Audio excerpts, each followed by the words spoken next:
Une rencontre axée sur la validation du plan d'action 2025, le bilan 2024 et l'examen de la stratégie nationale. Le comité national de la ZLECAf a tenu sa deuxième réunion du comité technique avec 1,3 milliard de consommateurs et un PIB de plus de 3 milliards de dollars. La Côte d'Ivoire veut profiter de cette opportunité pour diversifier son économie et renforcer son rôle de hub régional. Si nous voulons nous en sortir, si nous voulons créer des comptes de croissance, si nous voulons protéger les femmes et les hommes et les entreprises de nos pays, nous devons mettre un accent sur le marché africain.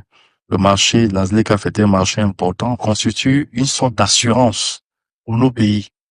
Ils doivent donc développer des commerces régionaux, un commerce régional qui se positionne comme une alternative à un marché mondial de plus en plus complexe. En 2024, des avancées notables ont été réalisées.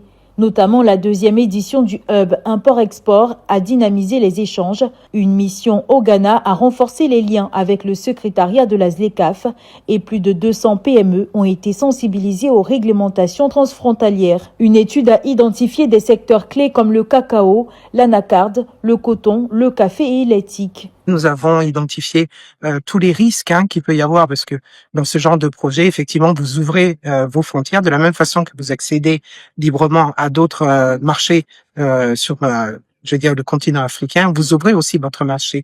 Donc, il y a un certain nombre de précautions à prendre. Donc, il faut renforcer les capacités de nos entreprises, notamment de nos petites et moyennes entreprises, pour qu'elles puissent faire face à cette nouvelle concurrence, de développer des partenariats avec des entreprises extérieures. En 2025, la Côte d'Ivoire veut renforcer les formations, améliorer les infrastructures et consolider les partenariats régionaux. L'adoption d'une stratégie commerciale 2024-2028 par le secteur privé illustre cette volonté d'optimiser les opportunités de la ZLECAf et de faire du pays un acteur clé du commerce intra-africain.